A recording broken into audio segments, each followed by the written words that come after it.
What evil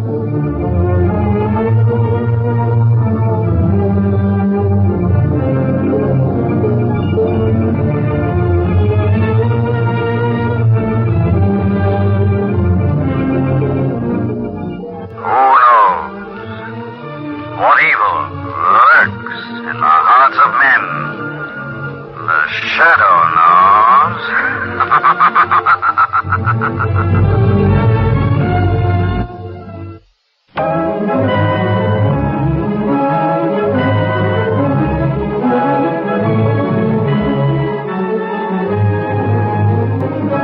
The shadow, mysterious character who aids the forces of law and order, is in reality Lamont Cranston, wealthy young man about town. As the shadow, Cranston is gifted with hypnotic power to cloud men's minds so that they cannot see him.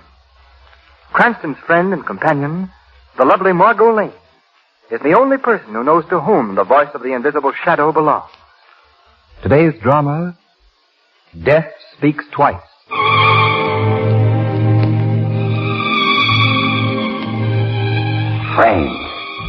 Framed. You were framed, Paul. Shut up. Shut up, will you? You yeller. You were framed and you know it. And you're afraid to do anything about it. What is there to do about it? I won't be out of here for 2 more years. Maybe yes, maybe no. Meaning? Meaning I found a way out of this crackerbox pen. No, I told you before, I'm not going to break out of here. So you want to do your full time, huh? Just an honest embezzler. For the last time, I'm telling you I had nothing to do with any embezzlement. Sure, Paul, sure, I know. Your Uncle George Bartow framed you, and you're too scared to do anything about it. But I'm going to do something to pay him back for the life rap he gave me. Oh, talk is cheap. Yeah, you're right. But once we're outside... Sorry, Marty. I said I wasn't interested in escape. Okay. Have it your way, then. Good night, kid. Good night. Prison beds are hard, ain't they, kid? Yeah. Say, it's too bad about that good-looking dame whose picture you got on the wall there. Peggy Sanders?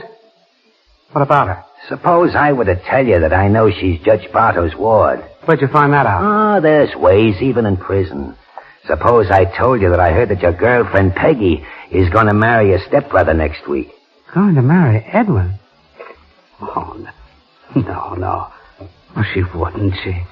She loves me. Maybe your uncle, the good judge, used some pressure. Maybe he's forcing her to marry Edwin. It shouldn't be too hard now to talk her out of marrying a jailbird. Shut up, Marty. Shut up. Okay. So I'm talking too much, eh? Good night, kid. You know, you're a fool to try to make that prison break, Marty. Strictly. You think you can make it? I told you it was a cinch. All right. I'm going with you, Marty. There's something I've got to attend to outside.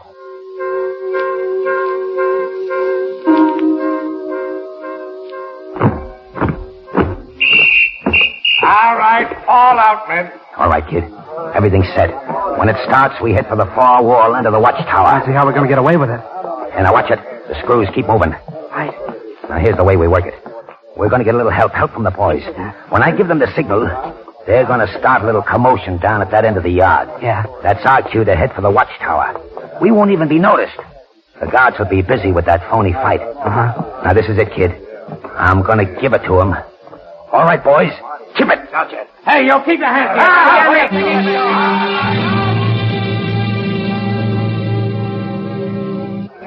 Not too fast, kid. That guard there's got his eye on us. He's suspicious. He's coming towards us. Keep moving. If he tries to stop us, I'll take care of him. Where'd you get that knife? Never mind. Just a moment, you two. Oh, anything on your mind, guard? You heard the whistle. Now get back to the exercise field and line up. Sure. You killed him. I'm a little out of practice, but judging by my past experience, I think I've done just that. Murder. Sure. Come on, kid. Let's get moving. Now, here, help me lift this stone. Come on, give me a hand. Don't stand there. All right. All right, here. It covers the entrance to an old water main. Leads into a stream outside the grounds. Once we're out, we're in the clear. Here. Now, there's the hole. Come on, in you go. No. Hey? I've changed my mind. It's too late to rat on me now, kid. You're going through with this. Now get in there. No, Marty. I'll wait. If I get out of here and find my Uncle Judge Bartow has framed that marriage, I'll get him then. I said you were yeller before, and I say it now. You're going through with this, kid. Right into my arms, Junior. Now I'll drag you through that tunnel. And when you come to, I'll flip you to see who kills the judge.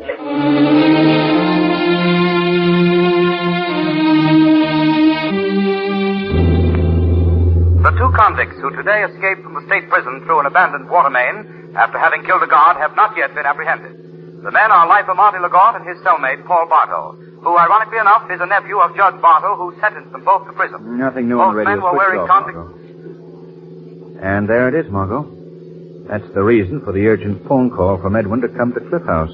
Why, on account of the prison break? Mm-hmm. They fear that Paul has broken out to avenge himself on his uncle, Judge Bartow. I'm trying to believe that all three secretly fear that they're in for danger. All three, Lamont. Judge Bartow, his ward Peggy Sanders, and Paul's stepbrother Edwin.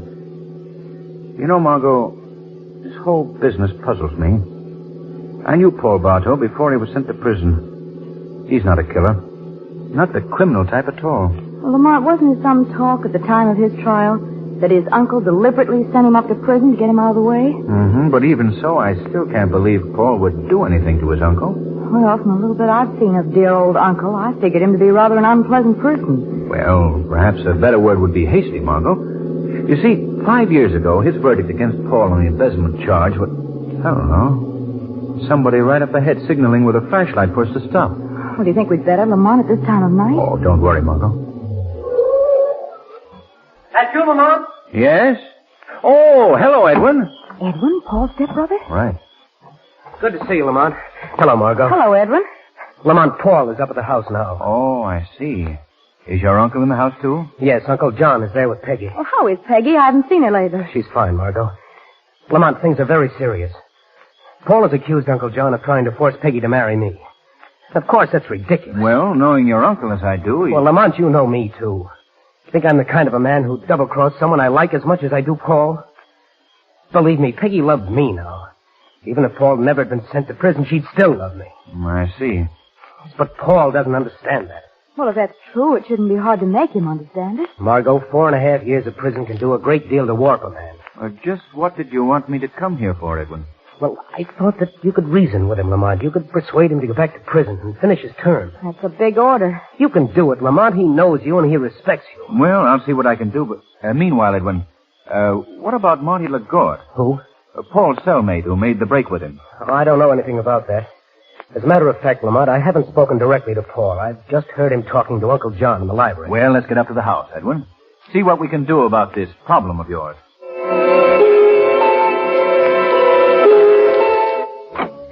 Peggy! Oh, Peggy! She's probably locked herself in a room. She said she didn't want to face Paul again. Can't say I blame her. Paul must still be in the library with Uncle John. It's right this way, Lamont. Just a minute, Edwin. Wouldn't it be better if we told Paul that we're here first? Very well. Just a moment. You keep quiet.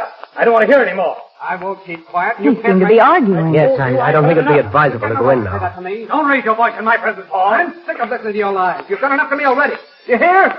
You're not going to do it. I swear you won't do it. Stop shouting. I'll shout to the rooftop that it pleases me. I think we'd better go in Get out of there. this house. This is the last time you threaten me. Oh, what are you doing? Oh! Lamont, those shots. Come on, let's go in. Where are they? Paul must have gone out through that open window. Lamont. Here, Cranston, here on the floor. All right, just a minute now. Better let me examine him, Edwin. Uncle John. Your uncle is dead, Edwin. Paul's murdered him, Lamont. I knew he would. No. Get hold of yourself, Edwin. Let's get hold of myself. All right, now. Go downstairs. Phone for the police. All right. All right, Lamont, but it's a little late for that. Oh, it seems you were wrong, Lamont, about Paul. Yes. Looks like I was, Margot. Say, here's something interesting. What is it, Lamont? This window is at least 3 feet from the ground. If Paul jumped through here, he should have left footprints in the soft earth outside. I should think so. Well, there are no footprints out there. All of which means he's still in the house. What was that? That's Edwin calling. I guess you were right after all, Margot. Paul must still be in the house. Come on. Thought you'd never find me way down here in the cellar. Are you all right, Edwin? Yes, I'm all right now. Well, what happened, Edwin? Paul tried to kill me. As I was calling the police, I heard a sound down here in the cellar, and I came down to investigate. Paul fired at me. Well, where is he now? I don't know. He could have escaped by that open window there. Well, Edwin, I'm convinced now that your stepbrother, Paul... Oh! Down, both of you. He's still here. Lamont, you've been shot. I'm all right, Margot. I'm all right. Lamont! He's dead. Paul killed him.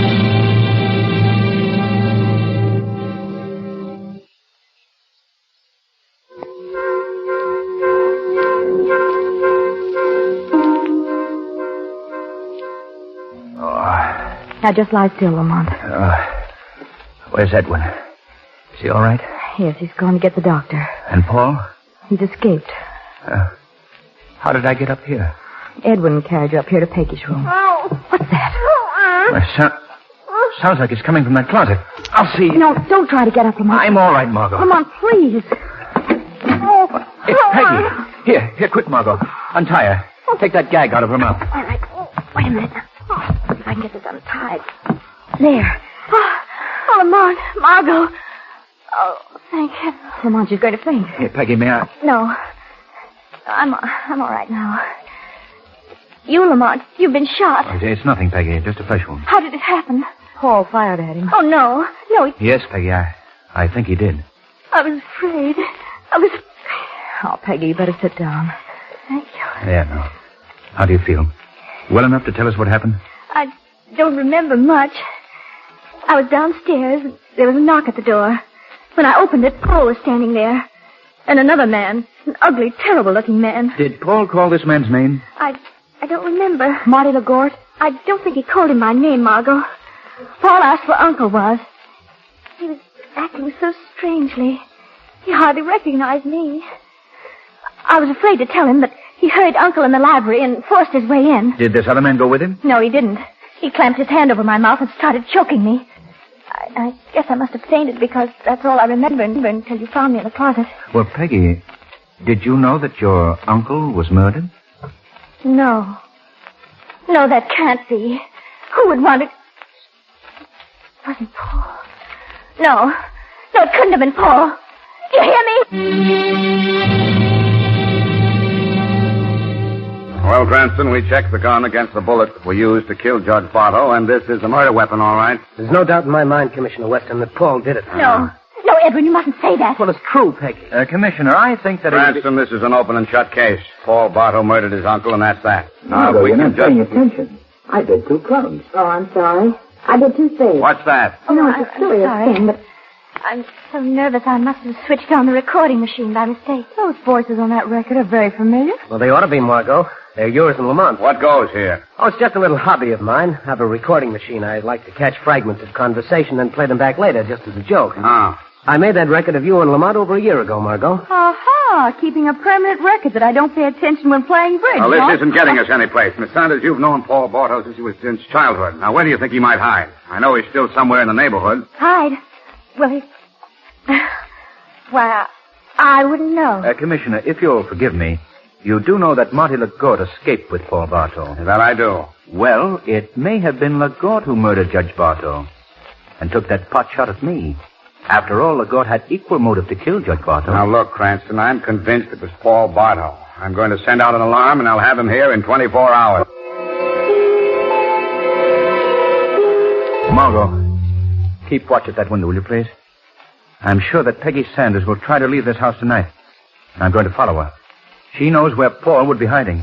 Well, that's why she acted so strangely when Commissioner Weston questioned her this afternoon. It was obvious that she was covering up. Well, then you think that she's still in love with Paul. I'm sure of it. In spite of what Edwin says, she's... Wait a minute. Lamont, you're right. Peggy's just slipped out the side entrance. And she's taking the path that leads down to the ocean. I'm going to follow her. Oh, no, you're not. The doctor said you're not to leave this room. I've got to follow her, Margot. Suppose I follow her, Oh, Lamont. it's too dangerous for you. If I were afraid of danger, I wouldn't pal around with you. I'm going after Now, her. Margot, you're... And you're staying right where you are.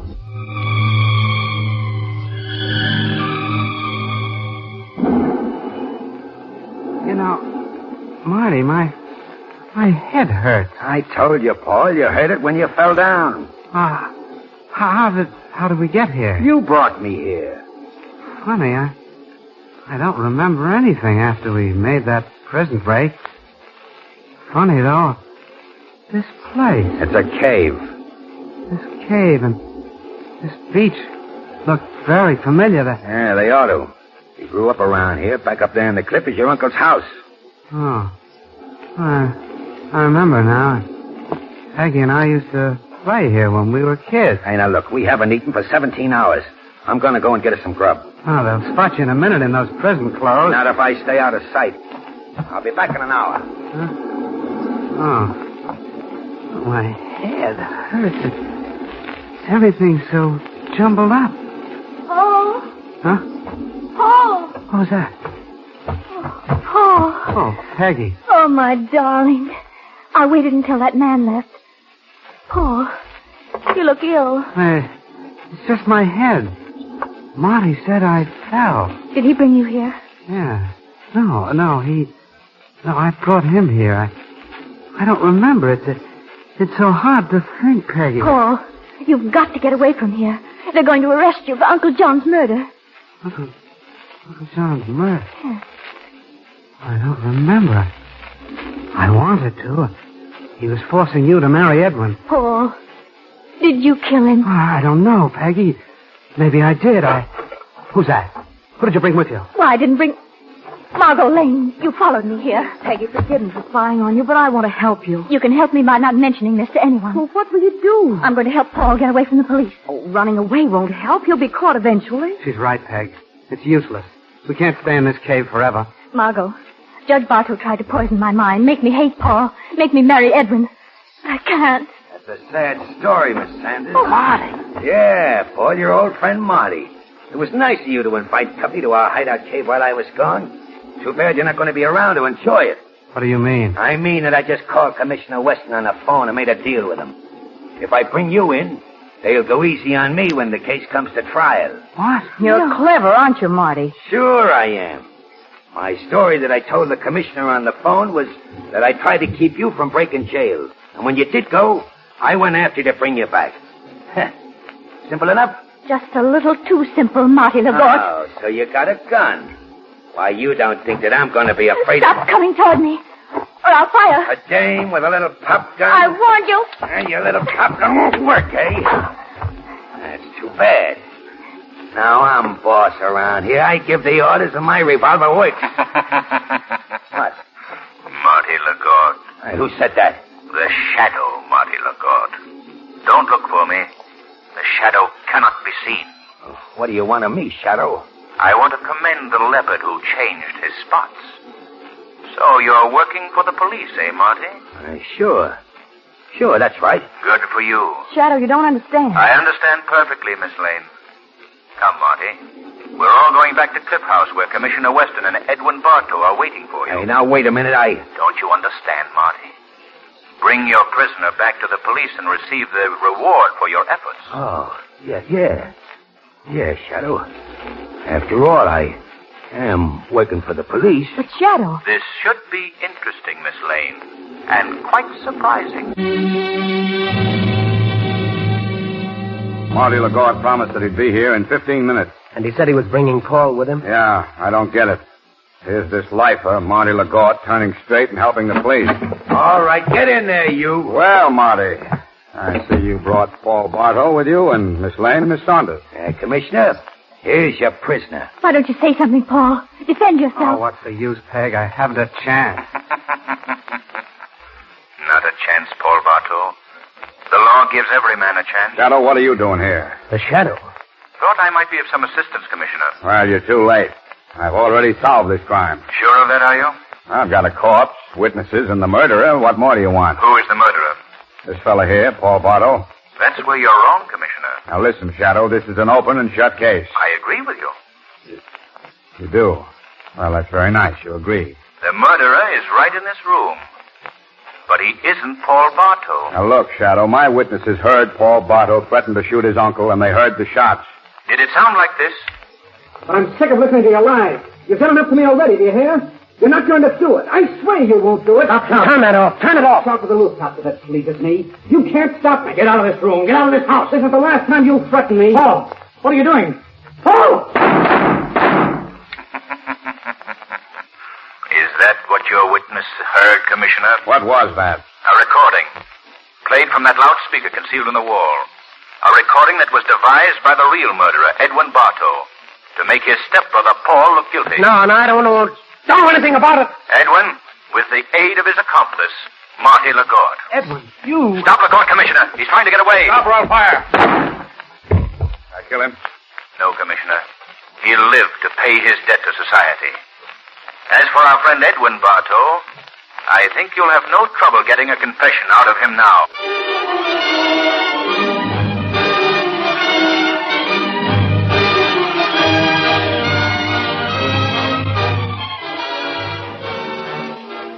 Yes. The weed of crime bears bitter fruit. Crime does not pay. The shadow knows.